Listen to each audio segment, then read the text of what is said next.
Hello my dear friends, this is Preeti Rao and you're welcome back to my channel Commerce Net Express. My dear friends, as you know हम लोग practice कर रहे हैं अपने MCQs की। जितने भी अपकमिंग एग्जाम हैं टीचिंग या नॉन टीचिंग जो रिलेटेड है कॉमर्स सब्जेक्ट से, हमारा टारगेट यही है हम ज़्यादा से ज़्यादा प्रैक्टिस करें MCQs की और साथ में जितने भी कॉन्सेप्ट हमारे सामने आते रहें उनको भी हम डिस्कस करते हुए चलें सो दैट हम अपनी बेस्ट से बेस्ट परफॉर्मेंस किसी भी एग्जाम में परफॉर्म कर पाएँ।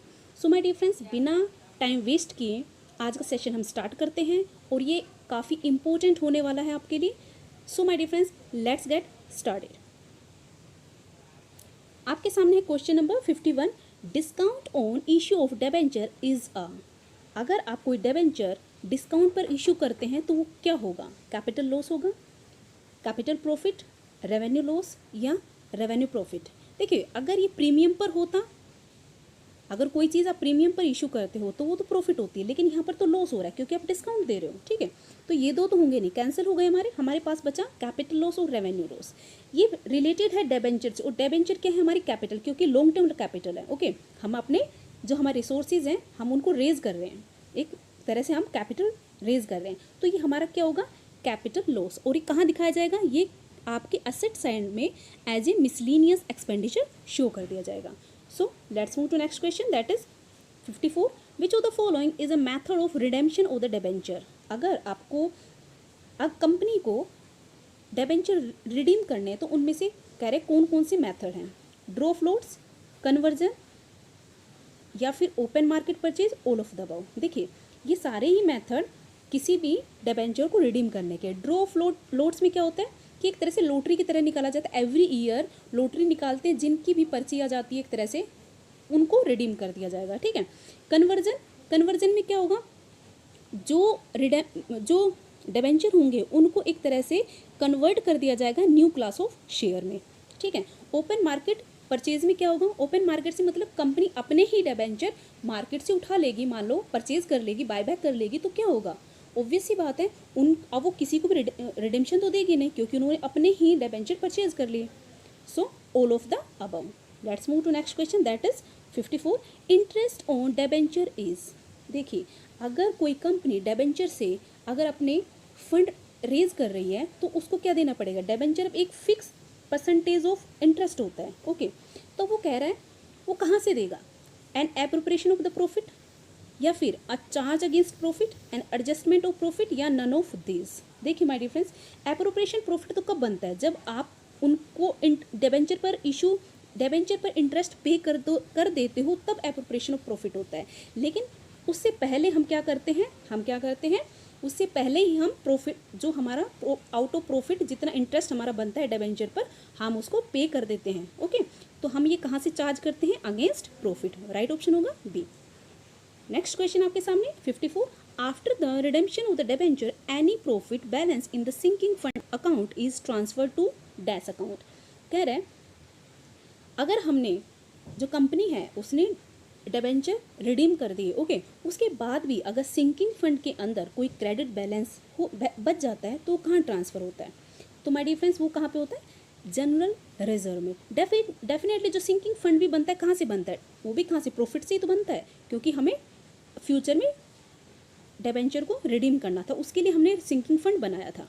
और इसके अंदर अगर रिडेम्पशन करने के बाद भी अगर कोई अमाउंट बच जाता है तो कहाँ चला जाता है? जनरल रिजर्व में। Let's move to next question, that is 55। Dividend is paid on dash capital. अब बताइए, डिविडेंड है कौन सी कैपिटल पर हम पे, एक कंपनी पे करती है? कॉल्ड पर, इशूड पर, पेड पर या नन ऑफ दिस? देखिए, डेफिनेटली किस पे करती है? पेड पर। जितना शेयर होल्डर ने पे किया है डिविडेंड तो उसी पर मिलेगा, है ना? कोल्ड पर नहीं। कोल्ड तो कंपनी ने, हो सकता है मान लीजिए कंपनी, एक शेयर का प्राइस था 10, उसमें से उसने मंगवाए हैं 8, और अगर किसी शेयर होल्डर ने अगर दिए हैं 7 या 6, तो जितना उसने दिया है उसी के ऊपर ही डिविडेंड उसको मिलेगा। ठीक है, तो किस पर होगा? पेड अप पर। पेड अप कैपिटल पर ही उसको, शेयर होल्डर को, डिविडेंड मिलेगा। नेक्स्ट क्वेश्चन आपके सामने है 56। In the capital of joint companies the asset and liabilities in the balance sheet are arranged in the order of. इसमें कह रहा है जब जॉइंट स्टॉक कंपनीज की बात करते हैं तो जो हमारी लायबिलिटीज़ होती हैं और एसेट्स होती हैं बैलेंस शीट में, वो कैसे अरेंज की जाती है? उनके सीरियल नंबर पर, परफॉर्मेंस पर, अवेलेबिलिटी पर या नन ऑफ दिस पे। तो माय डियर फ्रेंड्स उनकी किस पर, उनकी परफॉर्मेंस के ऊपर, समझ गए। और ये कैसे होता है, जो हमारा शेड्यूल है 6 उसके पार्ट 1 में, कंपनीज एक्ट की बात करें, कंपनीज एक्ट के जो शेड्यूल 6 है उसके पार्ट 1 में हमें दे रखा है कि जो हमारे एसेट और लायबिलिटीज़ होंगे बैलेंस शीट में उनकी परफॉर्मेंस के अकॉर्डिंग उनको शो किया जाएगा, उनके उस ऑर्डर में अरेंज करेंगे। तो जैसे हमारी एसेट होती है, इधर हमारी एसेट होगी और इधर हमारी लायबिलिटी होगी। तो एसेट में क्या होता है, सबसे पहले जैसे फिक्स्ड एसेट होती है, उसके बाद इन्वेस्टमेंट होता है, और उसके बाद हमारी करंट एसेट होती है, उसके बाद हमारे जितने भी लोन वगैरह एडवांसेस होते हैं, और उसके बाद हमारी मिसलेनियस एक्सपेंडिचर। ओके, और यहाँ पे अगर हम बात करते हैं हमारी शेयर कैपिटल होती है हमारी। ओके, और उसके बाद हमारे रिजर्व एंड सरप्लसेस होते हैं, उसके बाद हमारे सिक्योर्ड लोन होते हैं, अनसिक्योर्ड लोन होते हैं, एंड देन जो हमारे जितने भी प्रोविजंस हम बनाते हैं वो होते हैं। ठीक है, so my dear friends let's move to next question, that is 57. Dividend declared in between two annual general meeting is called। जो हमारे डिविडेंड है डिक्लेयर किया जाता है किसके बीच में, 2 एनुअल जनरल मीटिंग के बीच में, तो उसको क्या कहते हैं, unclaim dividend, interim dividend, propose dividend या स्क्रिप्ट डिविडेंड। हम इनको 1 बाय 1 डिस्कस करेंगे। ठीक है, आपको आंसर तो पता ही चल गया, उसको क्या कहते हैं, interim dividend. So my dear friends सबसे पहले इंटरिम डिविडेंड होता क्या है। इंटरिम डिविडेंड जब 2 जनरल मीटिंग के बीच में, हमारी 2 जनरल मीटिंग होती है उनके बीच में अगर डिक्लेयर कर दिया जाता है, मतलब हमें अभी जो हमारे फाइनेंशियल ईयर का अभी हमने स्टेटमेंट्स नहीं बनाई है और उससे पहले ही अगर हम इंटरिम डिविडेंड दे देते हैं तो वो क्या हो, एक हमारा डिविडेंड पे कर दिया जाता है, तो उसको क्या कहते हैं, इंटरिम डिविडेंड। और ये ऑलमोस्ट फेमस है आपके यूके में। ओके, अब बात करते हैं हम अनक्लेम्ड डिविडेंड की। अनक्लेम्ड डिविडेंड कौन से होते हैं, अनक्लेम्ड मतलब अभी हमने पे नहीं किया है, अनपेड, वो हमारे अनक्लेम्ड डिविडेंड होते हैं, और इनको कहाँ पे दिखाया जाता है, as a current liability. Okay, propose dividend, अब हम बात करते हैं प्रपोज डिविडेंड की। प्रपोज डिविडेंड कौन से होते हैं, जो डिक्लेयर्ड होते हैं एक तरह से, जिनको डिक्लेयर किया जाता है, प्रपोज किया जाता है for distribution among share holder.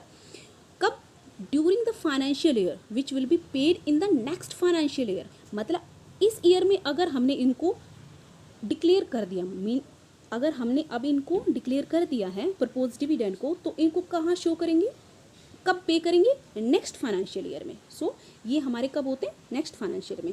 अब बात करते हैं हम स्क्रिप्ट डिविडेंड की। स्क्रिप्ट डिविडेंड क्या होते हैं माय डियर फ्रेंड्स, जो स्क्रिप्ट डिविडेंड होते हैं वो एक तरह से जब कंपनी के पास एक तरह से इनफ अमाउंट नहीं होता, इनफ फंड नहीं होता डिविडेंड पे करने के लिए, उस केस में वो क्या करती है, उनको प्रोमिजरी नोट है वो दे देती है कि, और उनको कह देती है कि लेटर डेट पे आपको आपका डिविडेंड मिल जाएगा। ठीक है, मतलब ये जो करंट फाइनेंशियल ईयर है इसका जो जितना भी डिविडेंड है वो नेक्स्ट में कभी भी उनका जो लेटर डेट उन्होंने मेंशन किया है प्रोमिजरी नोट पर, वहाँ पर उनको मिलेगा, क्योंकि उनके पास फंड अवेलेबल नहीं है पे करने के लिए। सो अब आप समझ गए होंगे क्या होगा हमारा इंटरिम डिविडेंड। जब हम 2 जनरल मीटिंग के बीच में अगर कोई डिविडेंड है डिक्लेयर कर दिया जाता है उसको कहते हैं इंटरिम डिविडेंड। ओके, चलिए let's move to next question, that is 58। The amount set aside to meet the loss of bad dates.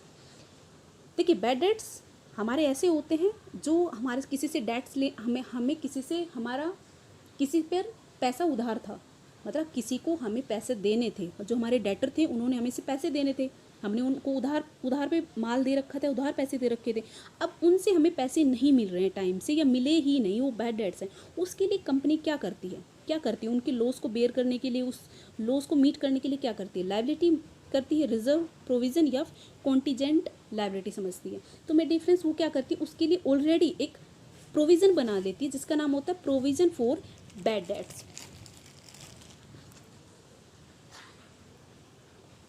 59 unclaim dividend is shown in. जो हमारे अनक्लेम डिविडेंड होते हैं वो कहाँ शो किए जाते हैं, जैसे मैंने आपको बताया था अनक्लेम डिविडेंड हमारी करंट लायबिलिटी होती है, तो अब ये कहाँ दिखाए जाएंगे, और डेफिनेटली बैलेंस शीट में शो किए जाएंगे। चलिए नेक्स्ट पे चलते हैं। 60 advance payment of tax is आ। जो हमने पेमेंट एडवांस में पे कर दी, जो हमारे टैक्स की पेमेंट थी वो हमने एडवांस में अगर हमने पे कर दी तो क्या माना जाएगा, prepaid expensive, general reserve, interim dividend या प्रोविजन फॉर टैक्सेशन। काफ़ी लड्डू क्वेश्चन, इसको कहते हैं हम प्रीपेड एक्सपेंसेस। ओके, क्या कहते हैं हम इसको, प्रीपेड एक्सपेंसेस। चलिए नेक्स्ट पे चलते हैं। 61 when the proposed dividend exceeds 20% of paid up capital.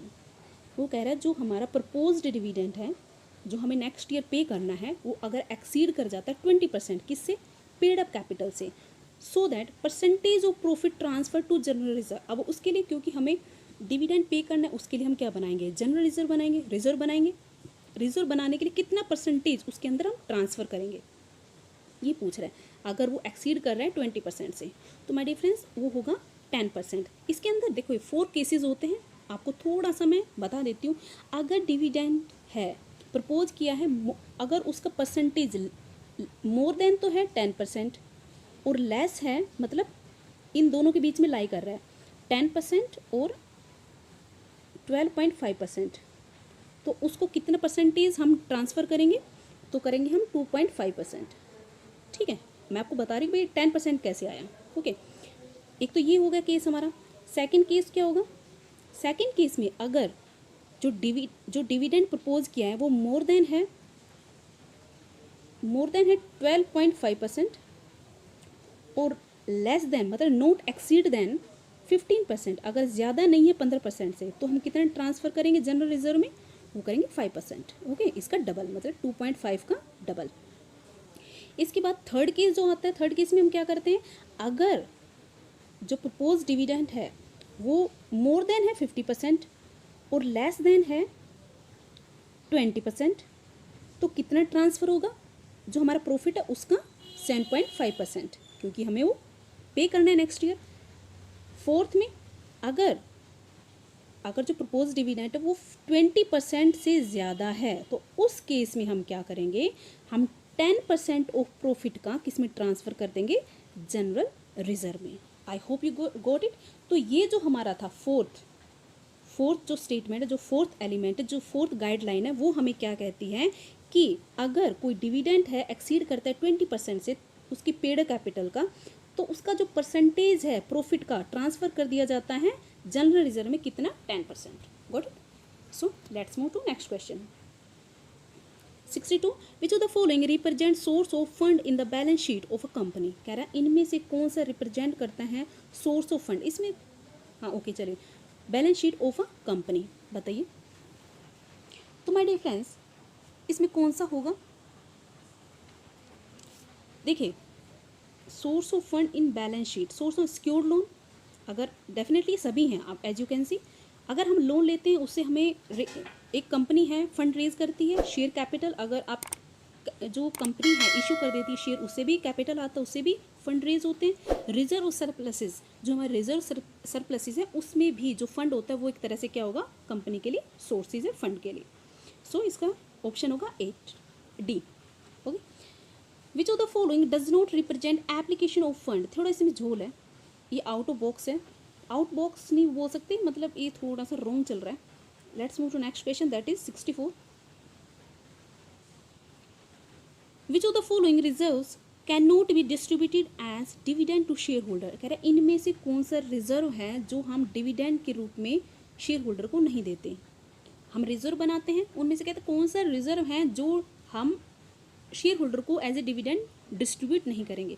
Security premium, अब बताइए जो हमारा सिक्योरिटी प्रीमियम होता है क्या हम उसको, उसमें से जो सिक्योरिटी प्रीमियम रिजर्व है क्या उसमें से हम डिविडेंड दे सकते हैं, बिल्कुल नहीं दे सकते। कैसे देंगे, देखिए जो हमारा सिक्योरिटीज़ प्रीमियम रिजर्व होता है उसको हम राइट ऑफ करते हैं किसके लिए, या तो हम जो हमारे प्रिलिमिनरी एक्सपेंसेस होते हैं कंपनी के उसके लिए कर सकते हैं, यूज़ यूटिलाइज कर सकते हैं, या तो हम जो हमारे प्रिलिमिनरी एक्सपेंसेस होते हैं कंपनी के उनको राइट ऑफ कर सकते हैं, या फिर उनको हम एक तरह से यूज़ कर सकते हैं अगर हम एज ए प्रोवाइड करने के लिए प्रीमियम, क्योंकि हमने हो सकता है जो हमारे प्रेफरेंस शेयर है या डिबेंचर उनको हमने प्रीमियम पर इशू कर रखा है, तो उस प्रीमियम को भी पे करने के लिए हम इस प्रीमियम जो सिक्योरिटी प्रीमियम है इसका यूज़ कर सकते हैं। थर्ड यूज़ कहाँ पे कर सकते हैं, इसको हम यूटिलाइज कर सकते हैं अगर कंपनी को अपने ही शेयर बाय बैक करने हैं।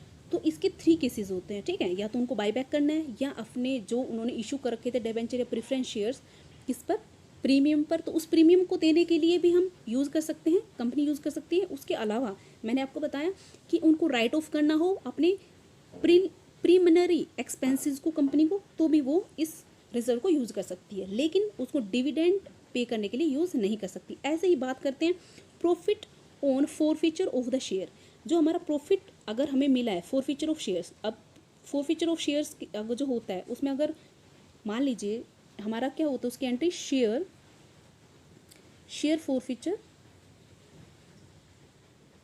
Account debit to capital reserve.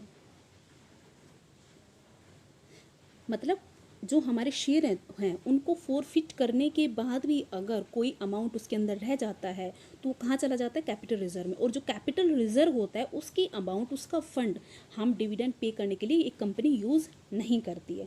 तो माय डिफरेंस डेफिनेटली अब क्या हो गया, ऑल ऑफ द अबव। और profit on sale of the fixed asset, ये भी एक तरह से इसका भी डिविडेंड की तरह यूज़ नहीं होता है। तो all of the above. Which of the following reserve does not appear in the balance sheet of the company. कहता है इनमें से कौन सा रिजर्व है जो बैलेंस शीट में दिखाई नहीं देता है। Secret reserve, general reserve, capital reserve या फिर स्पेसिफिक रिजर्व। सबसे पहले हमें पता होना चाहिए कि रिजर्व क्या कौन कौन से होते हैं। जो हमारे टाइप ऑफ रिजर्व हैं, टाइप ऑफ रिजर्व कौन कौन से होते हैं, 3 टाइप्स होते हैं। एक तो रेवेन्यू रिजर्व, एक कैपिटल रिजर्व और एक होता है सीक्रेट रिजर्व। Got it. जो हमारे रेवेन्यू रिजर्व होते हैं इसके अंदर 2 होते हैं। और ये जो हमारा रेवेन्यू रिजर्व कहाँ से बनाया जाता है, क्रिएटेड आउट ऑफ रेवेन्यू, हम इसको रेवेन्यू से क्रिएट करते हैं। इसके अंदर स्पेसिफिक रिजर्व होता है और इसके अंदर होता है जनरल रिजर्व। ठीक है। स्पेसिफिक रिजर्व तो भाई किसी स्पेसिफिक उसके लिए यूटिलाइज करने के लिए, भाई कहीं यूटिलाइज करना है उसको, उसके लिए पर्टिकुलर के लिए बनाया जाता है कि आने वाले टाइम में हम यहाँ पे यूटिलाइज करना है, इसलिए उसको स्पेसिफिक नाम से बना देते हैं, उसके नाम से। जनरल रिजर्व एक तरह से इसको कह सकते हैं फ्री रिजर्व, इसको कहीं भी यूज़ किया जा सकता है। ठीक है। कैपिटल रिजर्व की बात करें, ये कहाँ से, जो हमारे कैपिटल प्रॉफिट हैं उससे बनाया जाता है। Got it. भाई इसको कहाँ पे यूटिलाइज कर सकते हैं, for long term capital investment, जितने भी हमारे बिल्डिंग, लैंड, एसेट्स, कोई भी एसेट खरीदनी है उसके लिए, या फिर उनको और कहाँ उनको अगर सेट ऑफ करना है, जितने भी हमारे एसेट हैं उनके ऊपर अगर हमें कोई लॉस हुआ है उसको भी यहीं से भी सेट ऑफ करेंगे। ठीक है। बात कर रहे हैं सीक्रेट रिजर्व की, हमारी यहाँ पे क्वेश्चन सीक्रेट रिजर्व पर है। जो सीक्रेट रिजर्व होता है वो क्रिएट किया जाता है या तो हम अपने डेप्रिसिएशन को ज़्यादा शो कर दें, या फिर हमारी जो जो हमारी लायबिलिटीज़ है उसको ओवर वैल्यूएशन कर दें, तो हम सीक्रेट रिजर्व बना लेते हैं। सीक्रेट का मतलब है सीक्रेट बनाया ही इसलिए जाता है कि उसको हमें बैलेंस शीट में नहीं दिखाना है। तो सीक्रेट रिजर्व जो हमारा है वो क्या होगा, एक तरह से कि हमें उसको बैलेंस शीट में नहीं बनाएंगे। ठीक है, वो शो नहीं होता है सीक्रेट रिजर्व, वो सबसे छुपा कर रखते हैं। So let's move to next question, that is 66। Fictitious assets are shown on the asset side. जो हमारी फिक्टिशियस एसेट्स होती हैं एसेट साइड में दिखाई जाती है बैलेंस शीट के। कंपनी अंडर द हेडिंग, अब हेडिंग पूछ रहा है कि कौन सी हेडिंग में। फर्स्ट ऑफ ऑल हमारी फिक्टिशियस एसेट्स होती क्या है, देखिए एक तरह से रियल एसेट तो होती नहीं है, लेकिन ये होती है हमारी डेफर्ड एक्सपेंसेस। जो हमारे एक्सपेंसेस होते हैं और हमारी एसेट होता है उनका नेचर क्या होता है, डेबिट होता है ना। अब इसको क्या दिखाया जाता है, जो हमारे फिक्टिशियस एसेट जो होती हैं वो एक तरह से हमारे डेफर्ड एक्सपेंसेस होते हैं। आज हमने उनको मतलब उनको एक तरह से यूटिलाइज कर दिया, सॉरी हमने उनको उन पर पे कर दिया, वो एक्सपेंसेस हो चुके हैं, लेकिन आने वाले टाइम में लॉन्ग टर्म में वो हमें बेनिफिट देने वाले हैं। जैसे कि हमारा एडवर्टाइजमेंट है, एडवर्टाइजमेंट हमारा क्या होता है, फिक्टिशियस एसेट होता है। ओके, तो और इसका हमें प्रॉफिट क्या मिलेगा, लॉन्ग टाइम मिलेगा, तो हम उसको रिटर्न ऑफ कर देंगे ड्यूरिंग द अकाउंटिंग पीरियड। मतलब हम आज का जो करंट पीरियड है उसके अंदर तो हम उसको राइट ऑफ नहीं करते, लेकिन आने वाले लॉन्ग टर्म में जितने भी ईयर्स उनको जितना हमारे पास अमाउंट होगा उसमें डिवाइड करके उसको उसके बेनिफिट को over a period of time उसको राइट ऑफ करते रहेंगे। तो हमारा जो ये अब इसमें पूछ रहा है जो हमारा फिक्टिशियस एसेट है उसको हम कहाँ पे दिखाते हैं, ये पूछने लग रहा है। तो माय डिफरेंस उसको हम दिखाते हैं as a fixed asset. Got it, fixed asset. चलिए नेक्स्ट पे चलते हैं। Unclaimed dividend is shown on the liability side of the balance sheet of a company as. Unclaimed dividend, जैसे मैंने बताया अनक्लेम डिविडेंड क्या होता है, हमारी करंट लायबिलिटी होती है। ओके, और उसको बैलेंस शीट में लायबिलिटी साइड में करंट लायबिलिटी में दिखा दिया जाता है। अब है 68। डिविडेंड में बी डिक्लेयर्ड आउट ऑफ। जो आपका डिविडेंड होता है वो कहाँ से डिक्लेयर किया जाता है, करंट प्रॉफिट से, पास्ट रिजर्व से, money provided by the government. देखिए बात करें जब हम डिविडेंड की, तो देखिए हम अगर हमारे पास डेफिनेटली जो हम डिविडेंड पे करते हैं वो करते ही हम प्रॉफिट से हैं, है भाई कंपनी जितना कमाएगी उसमें से अपना डिविडेंड पे कर देगी, उसका काम यही है। लोगों से पैसा लो, पैसा लगाओ और उस पैसे को कमा कर लोगों में उस जो प्रॉफिट आता है उसको एज ए डिविडेंड पे कर दो शेयर होल्डर को, ठीक है। तो एक तो करंट प्रॉफिट बिल्कुल, पास्ट रिजर्व, अगर पास्ट में कोई रिजर्व बना रखा है उससे भी वो दे सकती हो, या फिर मनी उन्होंने एक कंपनी को मिली है गवर्नमेंट से, किसके लिए, special for the dividend payment, तो वहाँ से भी वो क्या कर सकती है, डिविडेंड पे कर सकती है। 69 आपके सामने question number 69, financial statement in the relation to a company includes, financial जो स्टेटमेंट्स होती है कंपनी की वो कौन कौन सी होती हैं, बैलेंस शीट, बहुत ही लड्डू क्वेश्चन है, yes. Statement P&L account, yes. Cash flow statement, yes. All of the above, मतलब कि ऑल ऑफ द अबव ही हो गए, है ना। तो ये कंपनी है, ये फाइनेंशियल स्टेटमेंट उनको बना लेती है और ये इंक्लूड्स हैं इसमें। चलिए नेक्स्ट पे चलते हैं, that is 70, which of the following is not a long term borrowing of a company, इनमें से कौन सा लॉन्ग टर्म बोरोइंग नहीं है, बताना। डिबेंचर, बिल्कुल डेफिनेटली हम लॉन्ग टर्म में इनको यूज़ करते हैं, उनको यूज़ इसलिए किया जाता है कि हम लॉन्ग टर्म एक तरह से बोरिंग माना जाता है, लॉन्ग टर्म के लिए इसको ले लेते हैं, रेज करते हैं। Term loans, loan payable on demand from the company, ये भी लॉन्ग टर्म हो गए, लेकिन वो कह रहे हैं जो लोन्स हैं वो कंपनी के डिमांड पर होते हैं, कभी भी रीपे किए जा सकते हैं जब भी कंपनी उनको, सॉरी बैंक जब भी बोलेगा तभी, तो वो हमारे क्या वो लॉन्ग टर्म नहीं हो सकते। और नेक्स्ट है long term finance lease obligation, lease obligation long term, already इसमें लॉन्ग टर्म बोला है तो डेफिनेटली हमारी लॉन्ग टर्म बोरोइंग हो गई, तो राइट ऑप्शन क्या होगा, सी। ओके, चलिए नेक्स्ट पे चलते हैं। 71, calls in advance is shown in the balance sheet, जो हमारा कॉल इन एडवांस है वो बैलेंस शीट में दिखाया जाता है, गॉट इट, कहाँ पे दिखाया जाता है, देखो जो कॉल इन एडवांस है वो कहाँ पे मिलता है, मान लीजिए शेयर होल्डर है, उससे मंगवाए सेकंड कॉल पर उस पर 5 रुपीज़ मंगवाए या 2 रुपीज़ मंगवाए और उसने उससे ज़्यादा दे दिए, तो एक हमारी कॉल इन एडवांस आ गई, मतलब हमने मंगवाया कम था, शेयर होल्डर ने दिया ज़्यादा, तो हमारी एक तरह से क्या हो गई, करंट लायबिलिटी। और जो ये जो कॉल इन एडवांस है इसके ऊपर कोई भी डिविडेंड नहीं मिलता, इसके बजाय क्या होता है, इसके ऊपर 12% पर एनम एक तरह से इंटरेस्ट पे करती है कंपनी, किसको, शेयर होल्डर को, डिविडेंड ना देकर उस पर इंटरेस्ट पे करती है, गॉट इट। तो my dear friend, this is all about today, I hope you enjoyed the video. अगर आपको मेरा वीडियो पसंद आए तो प्लीज़ लाइक कीजिए, अगर आप मेरे चैनल पर न्यू हैं तो प्लीज़ सब्सक्राइब ज़रूर कर लीजिएगा ताकि आपको नोटिफिकेशन टाइमली मिलते रहें, क्योंकि हम डेली बेसिस पर आप MCQs प्रैक्टिस करते हैं चैनल पर, सो आपके लिए काफ़ी हेल्पफुल रहेगा ये। So my dear friends, this is all about today. Thank you so much. Good luck. Goodbye.